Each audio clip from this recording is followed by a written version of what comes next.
un joven en un concurso eso donde se presentan ante unos jueces, pues para cantar, otros para hacer un show, para actuar. Este joven que se sienta ahí con su guitarrita. Ahora, como se dice, no daba nada por él, no daba ni un peso por él.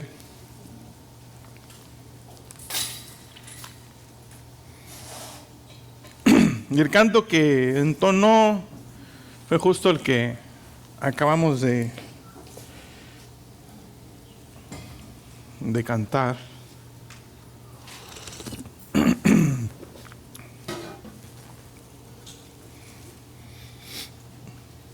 Y pues se vio por todos lados ese video. Ahora, como decimos, se hizo viral. Continuamos, hermanos, esta mañana con Romanos capítulo 8. Romanos capítulo 8, versículo 28.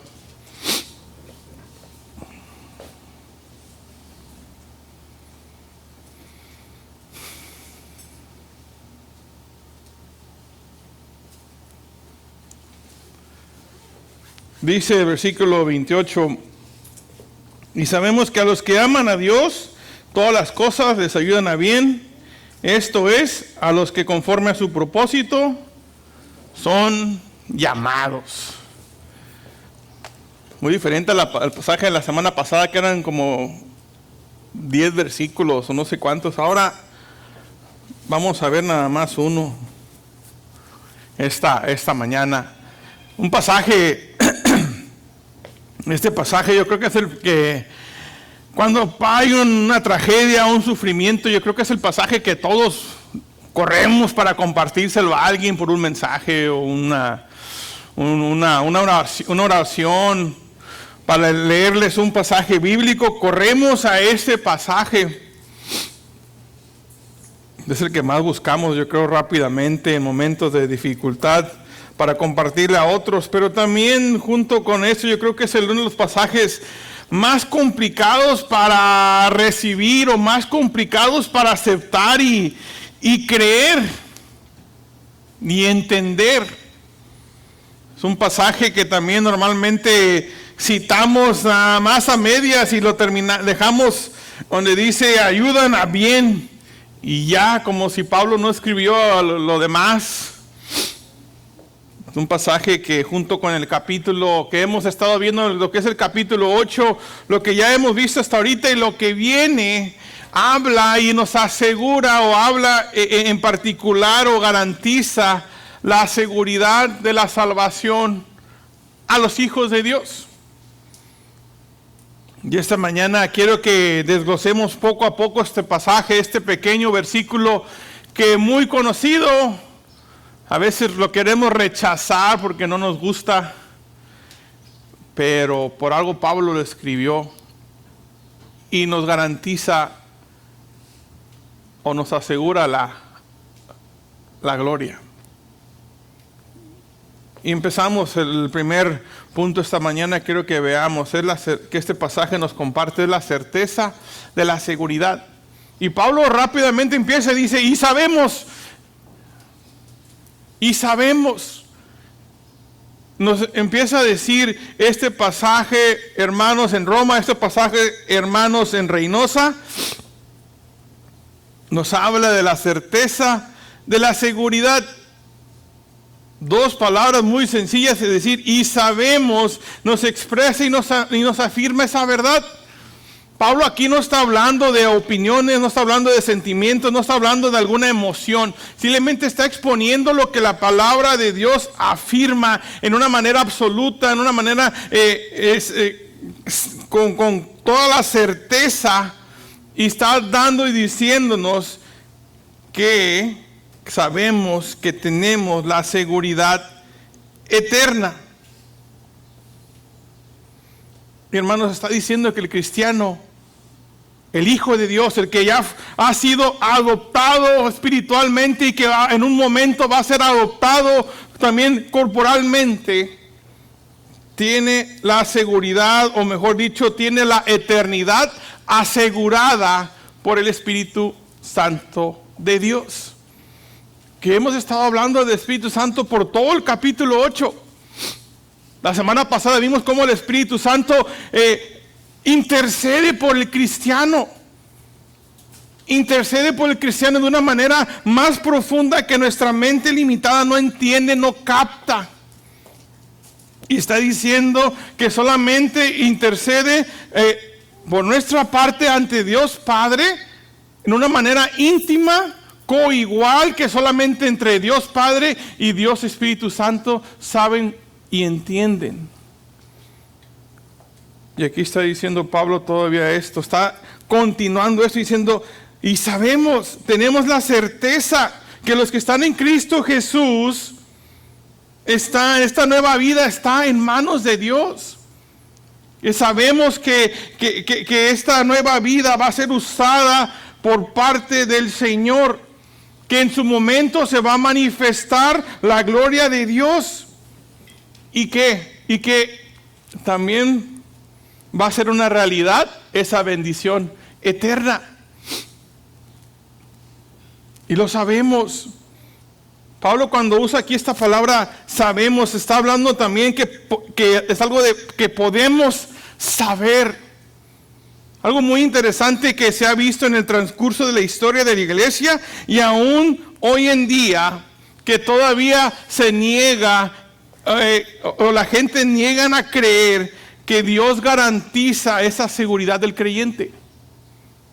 Escuchaba el otro día, la gente todavía cree y ha creído en el transcurso de la historia que la salvación es un esfuerzo cooperativo entre Dios y el hombre, que las dos partes tienen que poner de lo suyo para obtener o garantizar la salvación. Creen que la salvación es entre Dios y los hombres. Veía un video, y creo que ya se los he compartido, que estaba viendo un video hace unos meses de una señora que según se cree sierva de Dios, pero está diciendo que la salvación está compuesta de un 60% de parte de Dios y un 40% de parte del hombre. Si es así, entonces 40% de la gloria va para el hombre y nada más 60% de la gloria va a ir para Dios.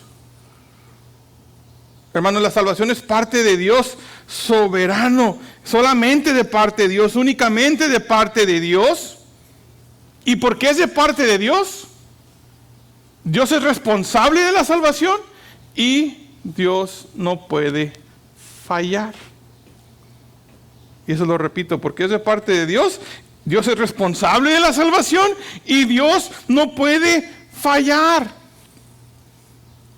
Dios no va a fallar. Hermanos, la verdadera seguridad se nos ha sido revelada claramente por Dios. Y el creyente tiene la capacidad de entender y saber y experimentar de una manera absoluta y certeza esa realidad. Que el Hijo de Dios o los hijos de Dios no tienen que preocuparse o temer de ser expulsados, y eso lo vimos la semana pasada también, de ser expulsados de la familia celestial.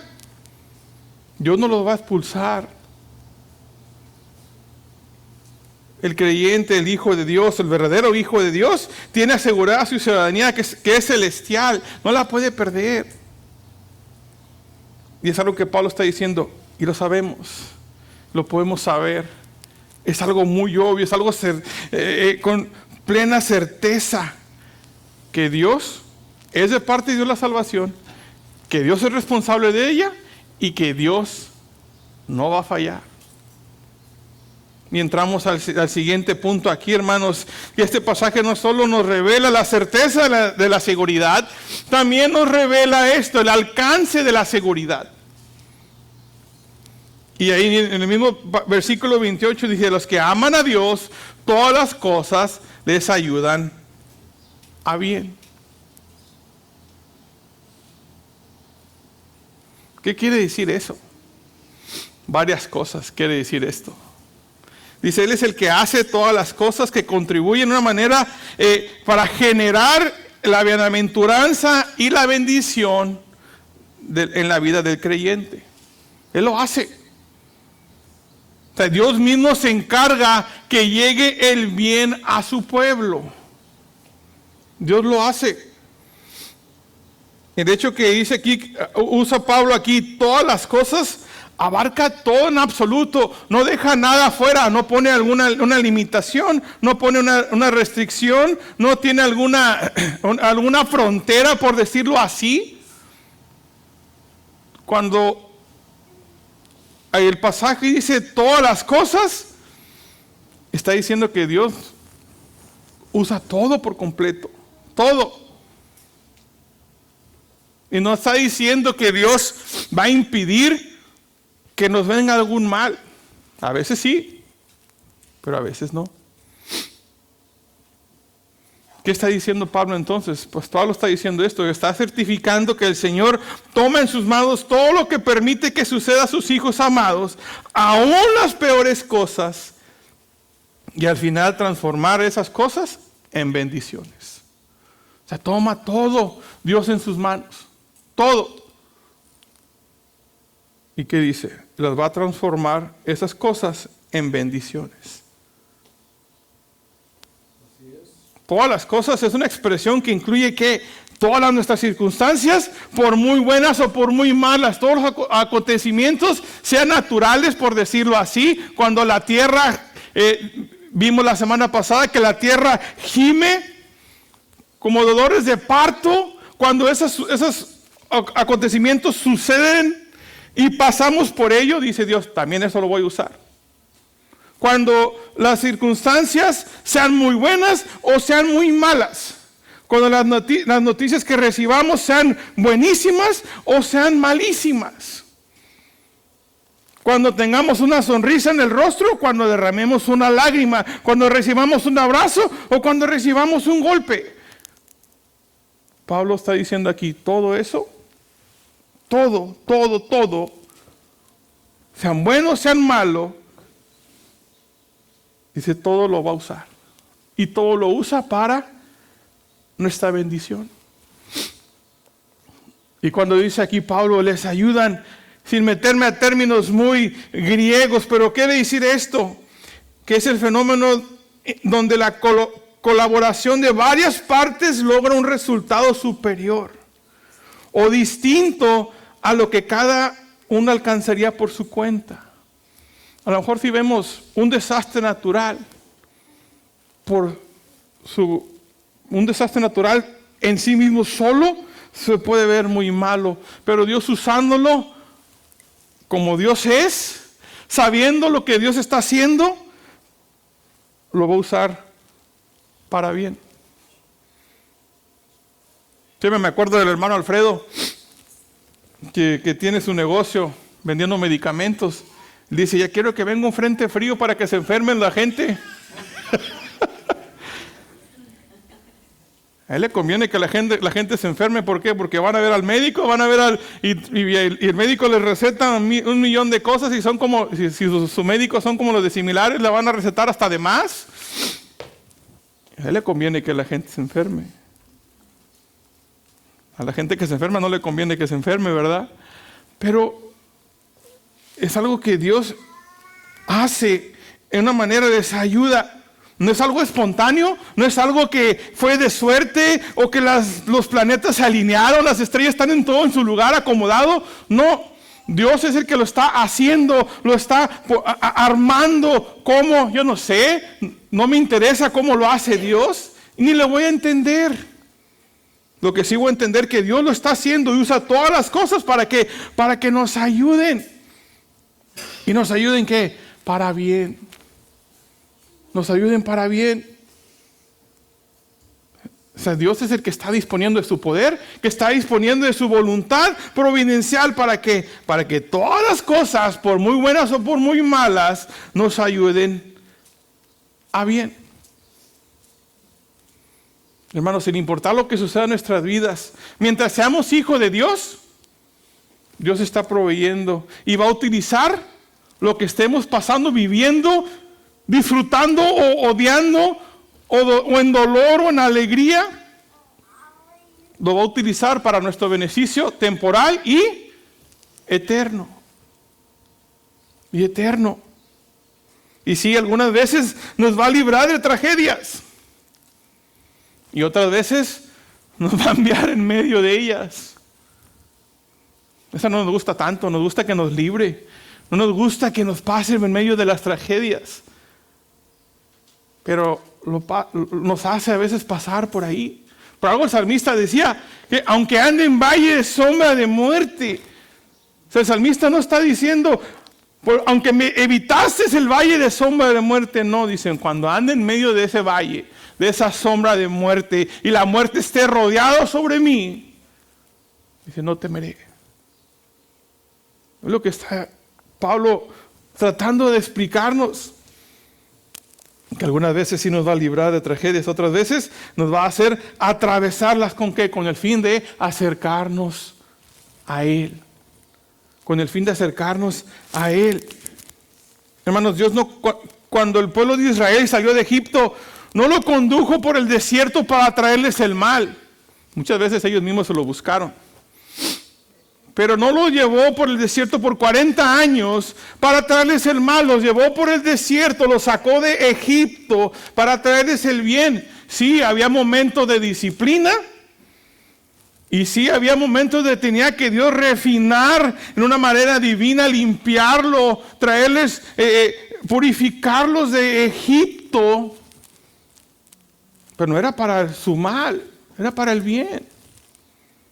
Otra historia que a veces vemos que podemos decir es la historia de José, de cómo Dios permitió que fuese vendido por sus hermanos, bueno, odiado por sus hermanos, vendido de esclavos y después en la cárcel y luego salió y luego le fue bien mal y luego lo acusaron por hacer el bien.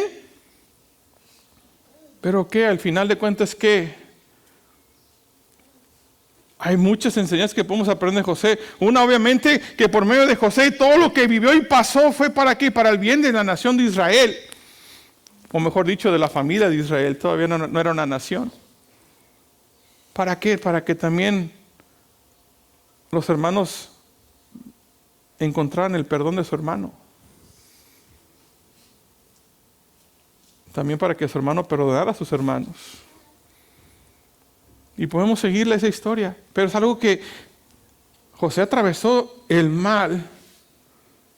No era que Dios le quería traer un mal a él, sino que era porque Dios quería traerle un bien a él, bien a Israel. Esta nación estaba naciendo. Pablo dice esto, aunque nuestro hombre exterior se va desgastando, el interior no obstante se renueva día en día. Porque esta leve tribulación momentánea produce en nosotros un cada vez más excelente y eterno peso de gloria. Sí, nos vamos desgastando. Si este cuerpo se empieza a arrugar, por mucho botox que nos queramos poner, se va a arrugar. Se va a arrugar. Hermanas.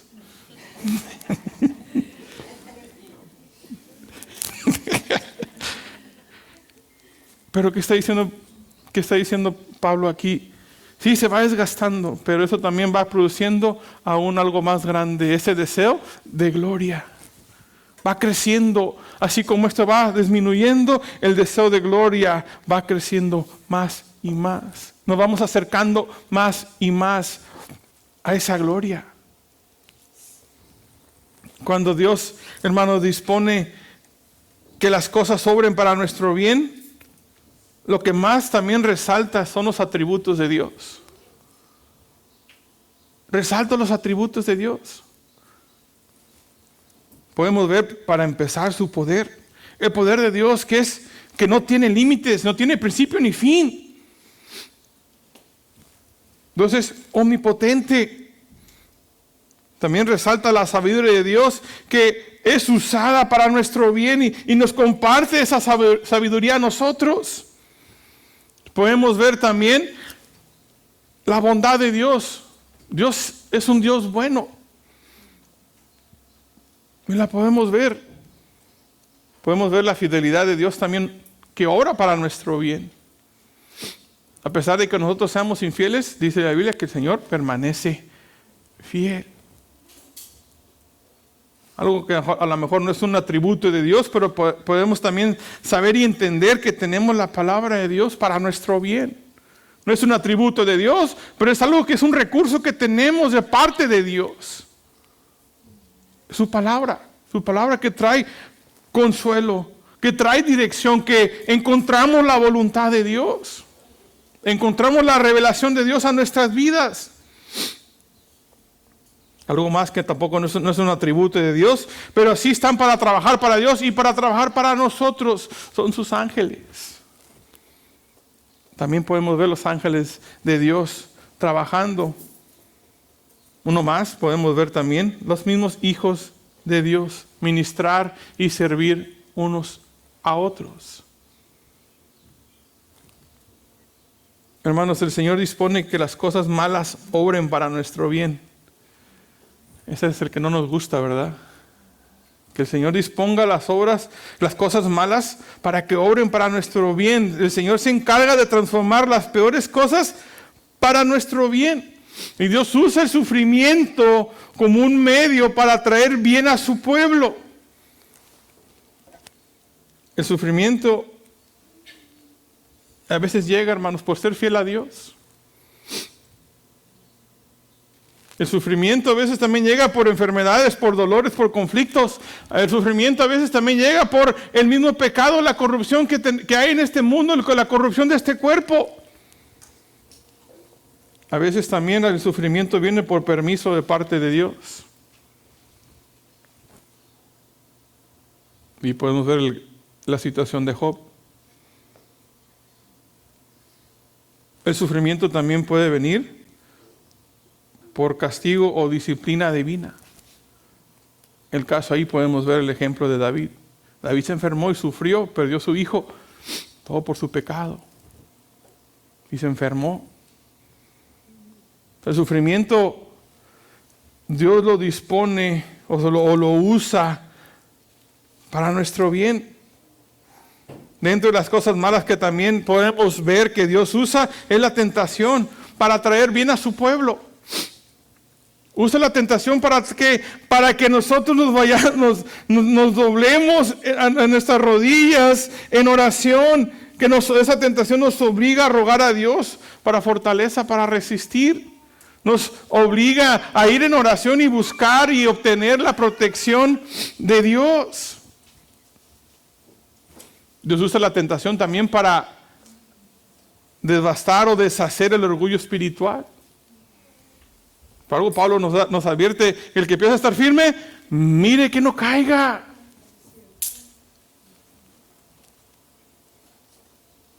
La tentación también nos ayuda, hermanos, para desear como creyentes esa gloria, ese cielo. ¿Para qué? Para ya no tener que estar al alcance de la tentación, ya no estar cerca de ese poder que está o la presencia del pecado que está ahí.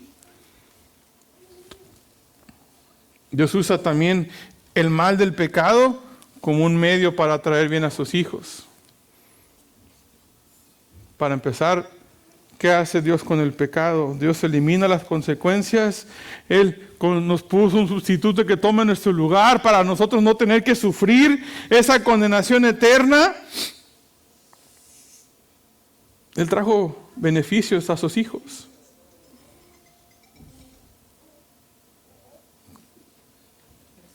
Hermanos, no importa cuál sea nuestra situación, nuestro sufrimiento, la persecución, los fracasos, la lucha, ahora sí la lucha con el pecado, la lucha con el sufrimiento, la lucha con el dolor, todas estas cosas y aún todo lo demás que no mencioné, nuestro Padre Celestial obrará para producir nuestra victoria y bendición. Todas las cosas, por mucho dolor, por mucha tristeza, por mucha alegría, por mucha, a lo mejor falta de fe, por mucho pecado, por mucha tentación, Dios puede usar todo para nuestro bien. Y una verdad es esto, que nada puede obrar en una manera definitiva en contra de nosotros. Nada. Y eso lo vamos a estar viendo en los siguientes versículos de Romanos. Nada.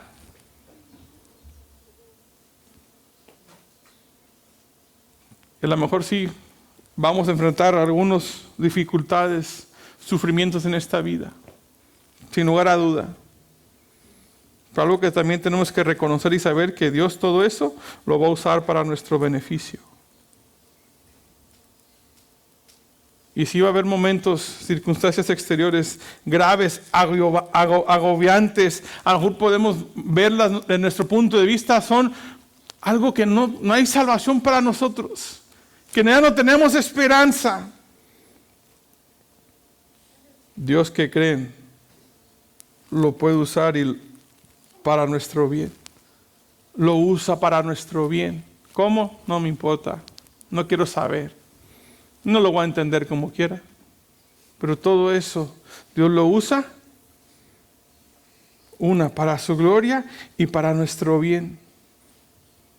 Por algo Santiago nos dice esto: tener por sumo gozo cuando os halléis en diversas pruebas, sabiendo que la prueba de vuestra fe produce paciencia.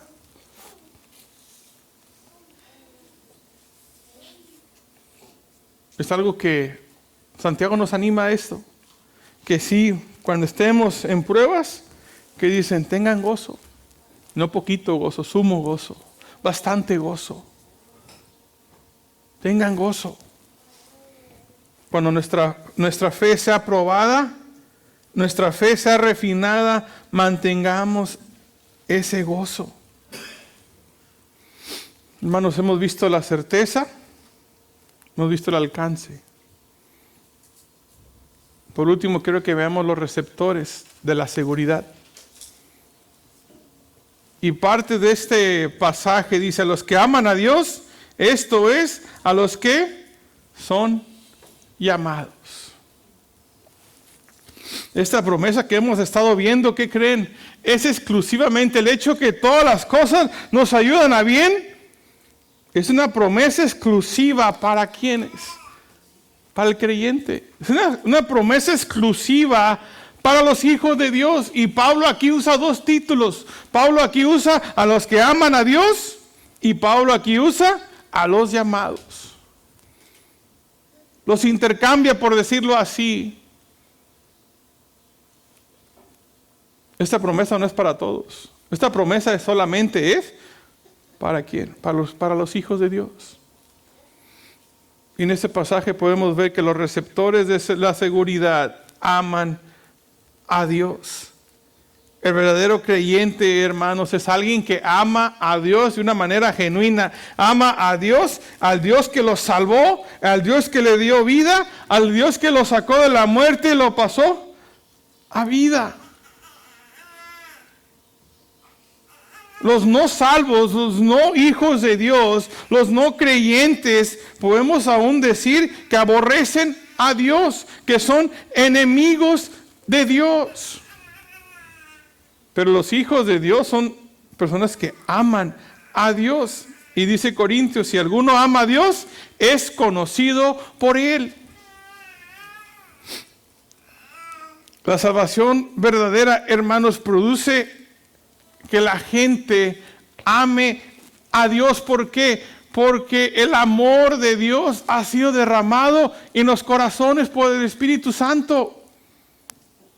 Han recibido ese amor de Dios, y porque han recibido ese amor de Dios, pueden también amar a Dios. El amor es si vemos el fruto del Espíritu, ese fruto empieza con amor. Es la primera marca, podemos decir, del verdadero creyente. Es la primera marca de la fe salvadora, el amor. Y dentro del amor tenemos el perdón. Dentro del amor también tenemos la obediencia. Y ese es algo de los receptores, la seguridad, hermanos, aman a Dios. Y no solo aman a Dios, los receptores de seguridad son llamados. Los receptores de la seguridad son llamados. Los que aman a Dios tienen el llamado para pertenecer a la familia celestial. En las epístolas tienen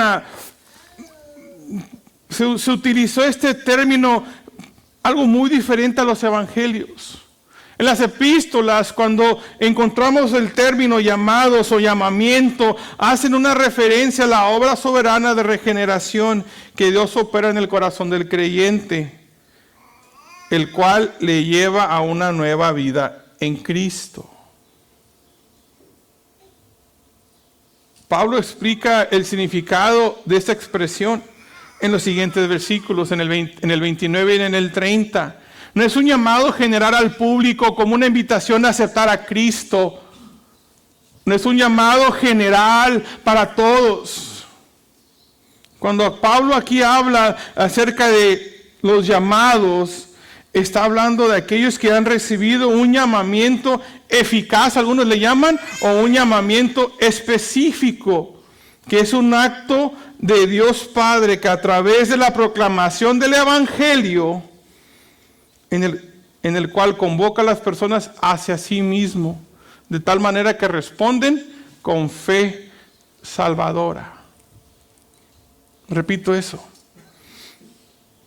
El llamamiento eficaz o el llamamiento específico es un acto de Dios que habla a través de la proclamación del Evangelio, en el cual convoca a las personas hacia sí mismo, de tal manera que éstas responden con fe salvadora.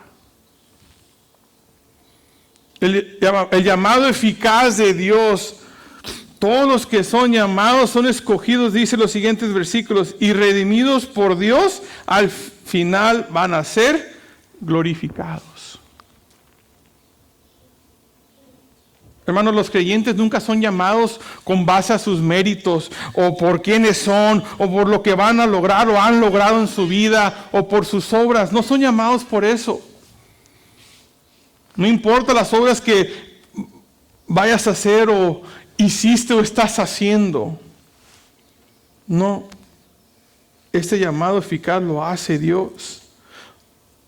Y usa el Evangelio para hablarnos directamente a nuestro corazón. Usa el Espíritu Santo para hablarnos a nuestro corazón. Sin el Evangelio y sin el Espíritu Santo, ese llamamiento no sería eficaz. Ese llamamiento no sería llamamiento. Sería simplemente un anuncio. Pero aquí lo que está diciendo Pablo es esto.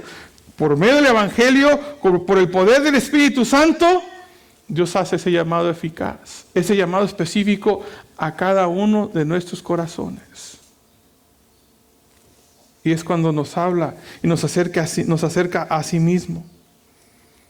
Pero algo que tenemos que también entender y recordar, que la salvación es por iniciativa y poder de Dios y nunca será alcanzada aparte o lejos de la fe.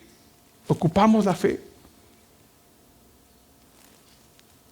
Algo que también tenemos que recordar, que ninguna persona se salva sin aceptar voluntariamente a Cristo.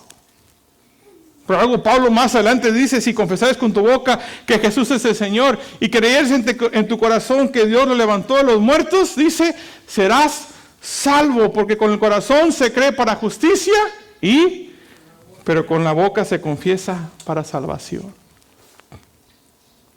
Ocupamos el Evangelio. Y ocupamos confesar y creer en nuestro corazón.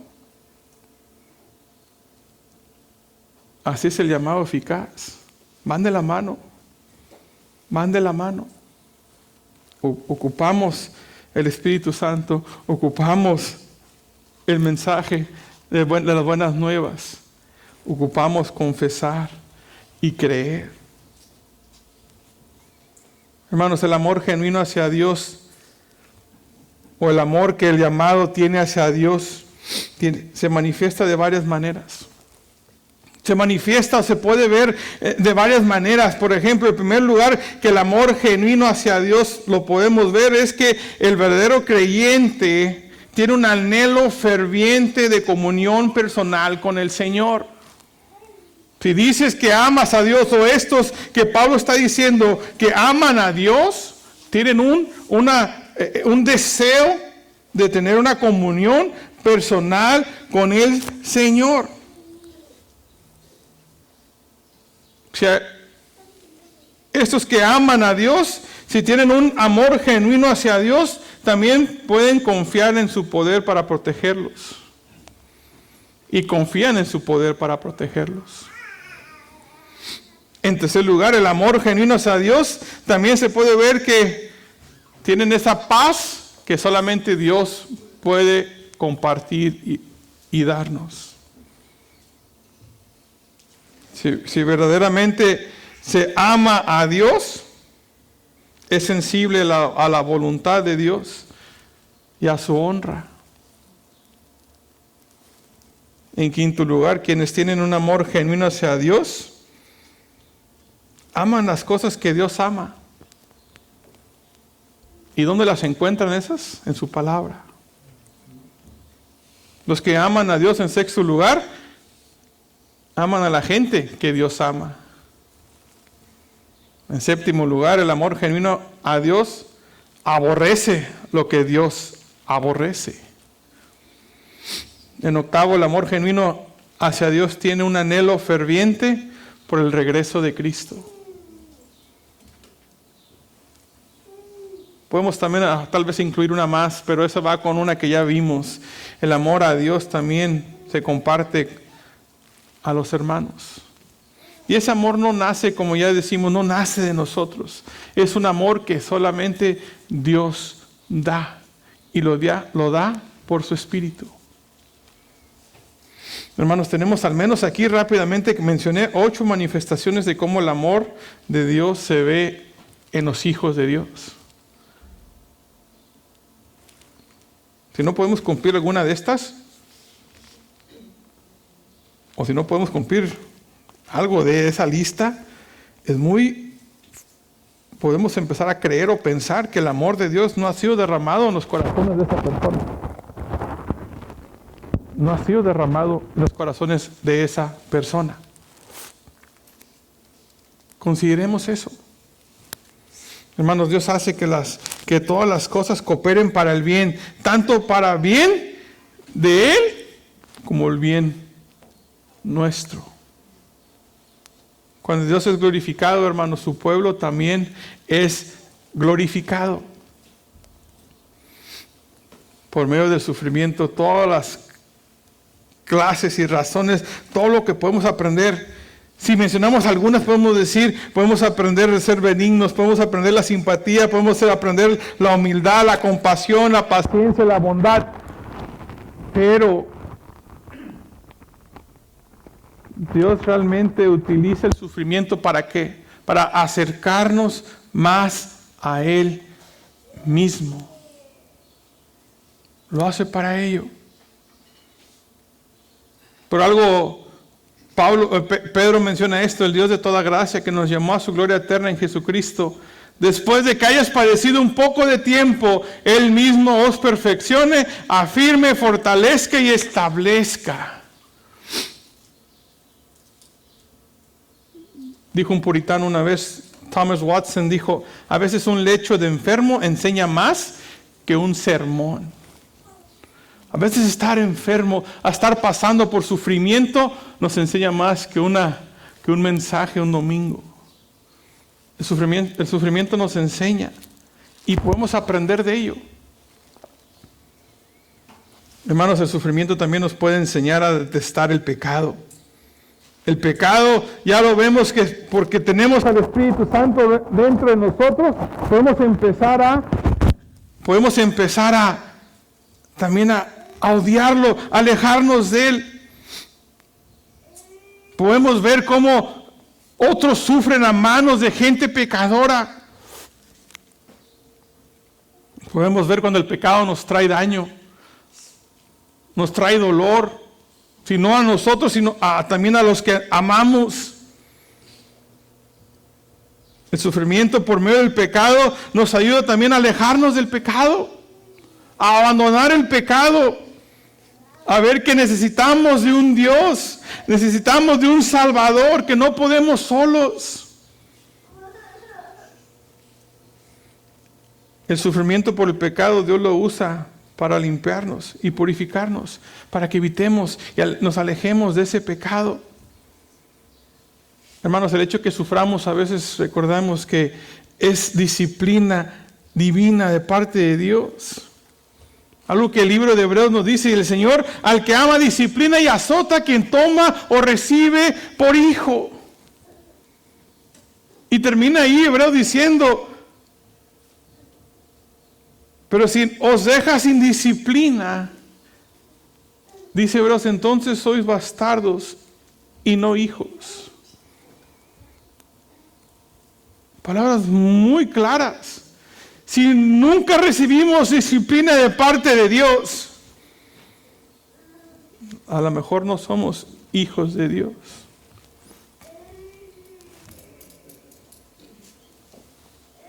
Hermanos, no importa quién o qué intente frustrar el plan de Dios, nada ni nadie lo va a poder hacer. Dios hará que todas las cosas cooperen para el bien de aquellos que le aman. Nuestra decisión es esto: alinearnos a ese plan, alinearnos a esa voluntad de Dios y confiar que Él tiene todo bajo control. Confiar que Él será y traerá la recompensa, que Él traerá el bien. Si nos llevamos algo esta mañana, quiero que veamos 3 palabras, igual que la semana pasada. Las 3 palabras son estas: aceptar, apoyarse y ayudar.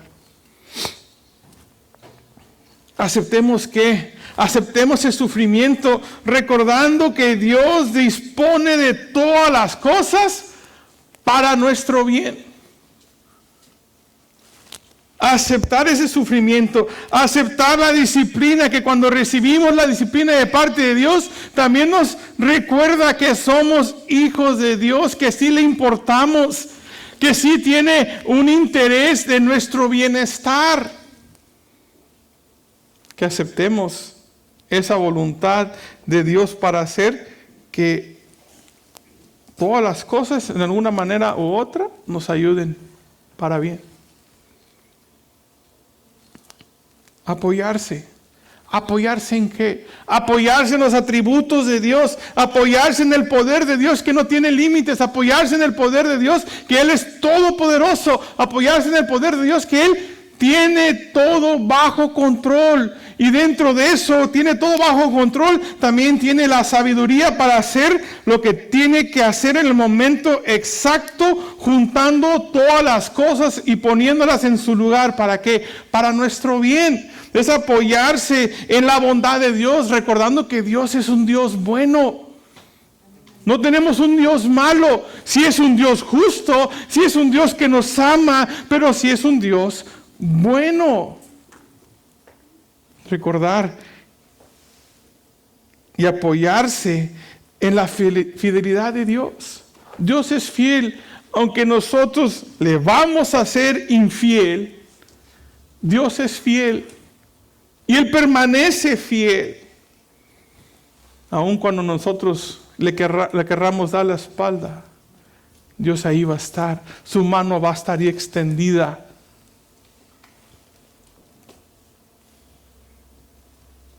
Apoyémonos en la ayuda que Dios nos da su palabra, nos da a sus ángeles.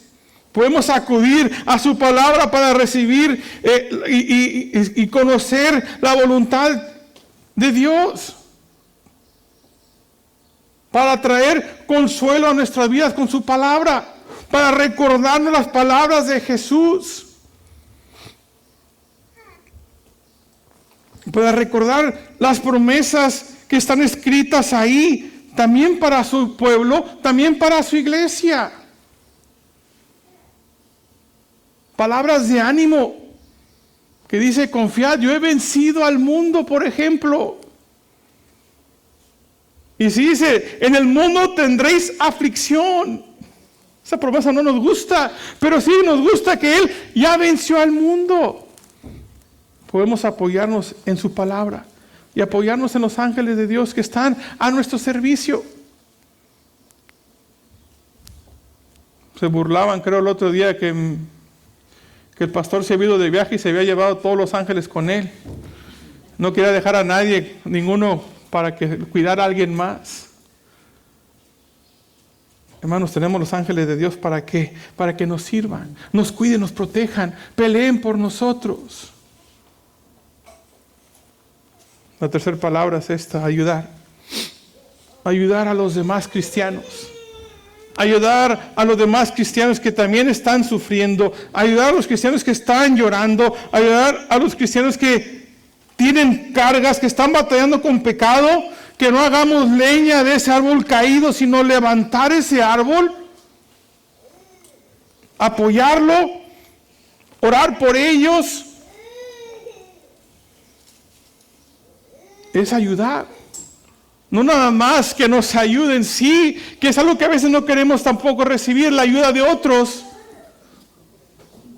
Pero sí también tenemos que recordar que también nosotros podemos ser ayuda a otros. No, si nos llevamos 3 cosas esta mañana es eso: aceptar, apoyar y ayudar.